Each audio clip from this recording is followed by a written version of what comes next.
Olá a todos, espero que todos estejam bem. Então, como a gente combinou ali via WhatsApp, via o Classroom, a gente vai estar subindo essas videoaulas. Essa daqui demorou um pouco até para mim me habituar ao conteúdo novo e a maneira de gravar também. Eu vou estar subindo mais rápido, provavelmente eu postando atividade para vocês eu já subo o vídeo no dia seguinte, então vai ficar um pouco mais rápido, tá? O tema para os terceiros anos agora, a ideia é a gente trabalhar um pouco da relação homem-natureza e como isso ocorre, tá? Então, primeiramente, o ponto que eu quero que a gente discuta um pouco hoje aqui é a ideia de que o que é a relação ser humano e natureza. Qual que é esse processo? Então, como a gente faz a nossa relação com o meio ambiente? Uma questão a ser levantada mesmo que a gente está na cidade, que a gente construiu ambientes novos, a gente construiu locais urbanos, nós estamos desligados da natureza ou a gente ainda depende dela? Se a gente parar para pensar um pouquinho, é muito óbvio que a gente ainda tem uma dependência extrema da natureza, porque pensem no seguinte, tudo que a gente consome, até mesmo sendo que seja processado, um alimento processado, vamos colocar um exemplo do molho ketchup, né? O ketchup ele é totalmente processado, mas porém ele tem a matéria-prima que é o tomate. Então, o ponto mais interessante que a se observar aqui é o quê? Que todos os alimentos, tudo que a gente tem hoje, tem uma matéria-prima da natureza, é um elemento natural. A gasolina, os nossos combustíveis fósseis são derivados de petróleo, que é algo natural. O plástico também vem do petróleo. Roupas, tecidos vêm do algodão. Claro que hoje a gente já tem roupas sintéticas, mas tudo tem basicamente uma base na natureza. Então é muito importante que a gente tenha essa consciência de que a gente não está fora, né? Como o quadrinho que aparece aqui para vocês, existem essas duas visões, do eco e do ego. O que é o eco? Como vocês podem ver ali na imagem, o eco é essa questão que o ser humano está inserido na natureza, ele está inserido no meio natural. E essa é a visão correta, a gente não pode se desprender da natureza, a gente tem que ver em simbiose, né? A gente tem que ver de uma maneira mais ligada à natureza e compreender os traços dela e compreender como ela reage nas nossas vidas. E a outra imagem que vocês podem ver é o ego. Então é o ego do ser humano, a presunção do ser humano de se sentir fora do meio natural. Então, por mais que você pense que a gente não está ligado à natureza, nós estamos. Basicamente, toda a nossa alimentação ela vem da natureza, as nossas roupas, os nossos até os carros, né? O metal ele vem, a base são os minérios. Então tudo que a gente tem vem da natureza em si. A aula de hoje ela é mais ou menos um resumo da discussão que é feita na página 346 e 347, tá? Do livro que eu passei para vocês na atividade. Então na página 346 a gente tem essa relação de o que é a nossa relação com a natureza. O que é essa relação? Como ela se dá? Como ela ocorre? Então, quando eu trago aqui na atividade para vocês, que é como ocorre a relação do ser humano com a natureza e quais foram as alterações com o passar do tempo e modernização do mundo, esse ponto eu quero que vocês pensem um pouquinho nessas questões que eu acabei de trabalhar. O que é a minha relação com a natureza? O que é a relação do ser humano com a natureza? Claro, é muito importante a gente pensar que os desastres naturais que nós chamamos de desastres naturais, eles não são tão naturais assim. As queimadas na Amazônia, queimadas no Pantanal, deslizamentos, enchentes, isso tudo já ocorria antes. É uma ação da natureza, mas ele não é um desastre natural. Por quê? Isso tudo foi intensificado e piorado com o passar do tempo pela ação humana, né? Pela ação antrópica. Então, essa ação ela faz com que a gente desmate, você desmatando locais que não tem, você desmatando barrancos, onde não... Você desmatando a parte de vegetação em lugares muito íngremes, vai ocorrer um deslizamento. A ação do homem interferiu nisso. As enchentes, assoreamento de rio, desmatamento também contribui com o nível de enchentes. As queimadas, a queimada ocorre, mas tem que pensar que a gente desmatou, a gente alterou o clima. Isso tudo faz com que as queimadas se intensifiquem e se espalhem. Então, todo desastre natural, hoje, ele tem um porquê ali, ele tem uma culpa do ser humano, ele tem uma ação que foi antrópica, né? que ocorreu pelo ser humano. Então, essa é a principal questão que eu quero que vocês trabalhem ali. E eu quero que vocês coloquem quais foram as alterações com o passar do tempo. Então, o que vocês conseguem analisar nesse decorrer do tempo? O que alterou?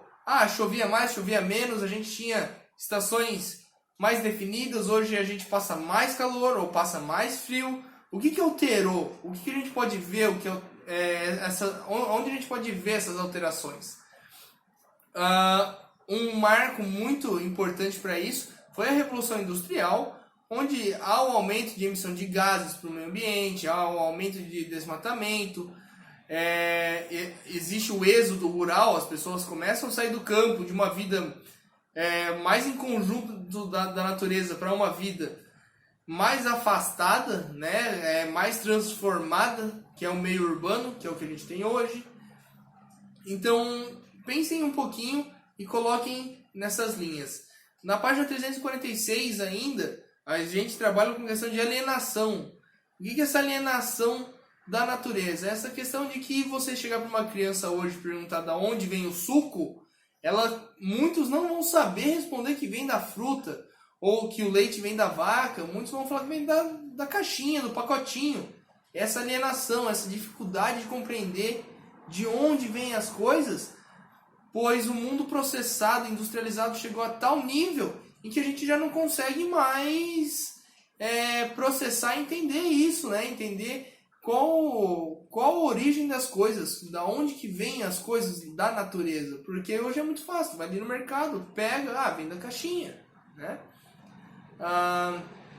Então, o primeiro ponto é esse. O segundo ponto eu quero que vocês criem uma ideia sustentável e ambientalmente correto que irá melhorar a cidade de vocês. Então vamos lá, vamos pensar em Indaial. Qual o problema de Indaial? Calor extremo. Por que o calor é tão extremo em Indaial? Por causa do vale do rio ali, né? Então se cria meio que uma panela de pressão. Por causa o calor intenso faz com que o vapor da água do rio suba e acabe criando uma camada muito quente. Ok, mas como que a gente pode melhorar isso? Plantando mais árvores. Legal, então como é que eu faço um projeto? Vou conversar com o prefeito, com o vereador, e vamos fazer um projeto aqui de... Em Curitiba, se você tem uma araucária, que é uma árvore nativa, no seu quintal, tu não paga o IPTU daquele terreno, tu não paga o IPTU daquela casa, porque você está contribuindo para a mata nativa continuar. Então, se você tem uma araucária no quintal, você não tem custos de impostos. É algo a se pensar para reproduzir em Indaial, um exemplo, né? Vamos supor, canela. Canela é uma árvore em extinção. Se a pessoa tem uma canela plantada no quintal, a gente vai ter uma redução de impostos, ou talvez 50%, 100%, não sei. Mas essa é a ideia. Eu quero que vocês pensem em projetos. Indaial tem problema de enchente. Beleza. O que fazer para resolver essa enchente? Qual o problema ambiental que está ocorrendo ali para que tenha enchente? Então, essa é a ideia que eu quero que vocês trabalhem um pouquinho nessa questão dos projetos.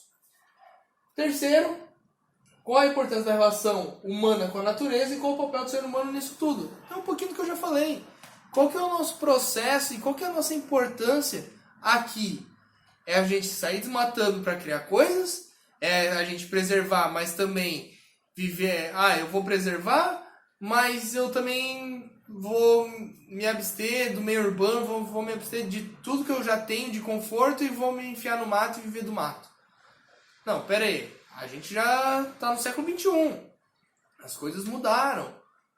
Se todo mundo for caçar hoje, vai faltar animal. Se todo mundo for plantar hoje, vai faltar terra. Então, qual que é o processo que a gente tem que fazer? E a gente vai para um negócio chamado ecossocioeconomia. O que é a ecossocioeconomia?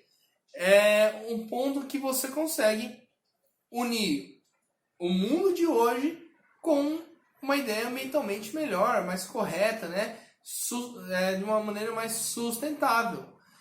Então, com isso, vamos supor, imaginem o seguinte, nós temos 30 produtores de alimentos orgânicos em Dayal e eles precisam vender os produtos deles. Mas esses produtos têm uma dificuldade de chegar no mercado. Qual o processo que nós podemos fazer? Qual o projeto? Né? Voltando à ideia do projeto. Qual o projeto que nós podemos fazer? Nós podemos criar uma associação desses produtores e distribuir, vender, né? Já fazer uma venda casada, tu combinar com pessoas que moram em condomínio e vender esse produto para elas. Essas pessoas que têm interesse num alimento orgânico a um preço acessível, né? E essa é outra questão. O ecologicamente correto hoje se tornou moda e se tornou caríssimo. Então hoje para você consumir algo orgânico é muito caro. E por quê? O capitalismo, né, o dinheiro fala mais alto novamente. Então você tem algo que é para ser sustentável e ambientalmente correto sendo corrompido a valores altos. E aí quem consome isso? Só quem tem dinheiro. Você vai falar para mim, mas eu vou comprar uma banana no mercado é R$2, uma banana orgânica é 10. Então é essa questão. Mais uma vez o dinheiro vem em primeiro lugar e não a parte ambiental, né? Então, além disso, vocês têm que parar para pensar outras questões, animais de extinção, animais que nós nunca descobrimos ainda, né? Aqui tem uma imagem para vocês do tigre da Tasmânia. É um animal que entrou em extinção já basicamente 30, 40 anos e quase ninguém sabe desse animal, porque ele morreu, sumiu. E é um animal que, quando foi descoberto, mataram tanto que acabou. Então nós temos diversas questões desse tipo. Em Doutor Pedrinho, próximo da gente aqui, a gente tem o Xaxim-Bugio, que é o único lugar que tem Xaxim-Bugio no mundo é em Doutor Pedrinho. Não existe mais nenhum lugar do mundo. Que é o que a gente chama de espécies endêmicas, né? São espécies só daqui. Então, pensem um pouquinho em toda essa relação ser humano e natureza e o que essa relação, o que nós precisamos fazer, qual que é o nosso papel nisso tudo. Então, todos esses pontos estão na página 346 e 347. Então, aqui na 346 a gente fala um pouco dessa parte da industrialização, dos processos que ocorrem desde o século XVII, né? Desde o começo da era industrializada. E aí, nós vamos na página 347, vem uma parte bem interessante que é progresso ou dominação. E é muito importante isso, porque o que é progresso hoje? Hoje se diz, progresso é o país de primeiro mundo. País de primeiro mundo é o quê? É ter dinheiro, ser industrializado e ter qualidade de vida boa, mas o que é essa qualidade de vida? As pessoas poderem consumir? Essa questão de progresso, ela já está sendo pensada já há um certo tempo, pois tu vê as comunidades tradicionais, né? Quando eu falo em comunidades tradicionais, eu falo em ribeirinhos, caiçaras, falo em pessoas que vivem de uma forma mais próxima da natureza, pescando, caçando, coletando. E essas pessoas, elas têm uma qualidade de vida muito melhor do que pessoas que têm tudo, que têm dinheiro, que têm casa, tem casa na praia, tem apartamento, tem carro, tem acesso a tudo, aos mercados e tudo mais. E por que essas pessoas que não têm acesso a isso e moram, vamos falar, lá no mato, por que essas pessoas têm uma qualidade de vida melhor? Por que elas são, visualmente falando, mais felizes do que as pessoas que têm mais coisa? O que é progresso, então? Será que aquelas pessoas que estão ali no mato, muitas vezes até sem energia, sem nada, será que elas são infelizes? Será que elas não têm progresso?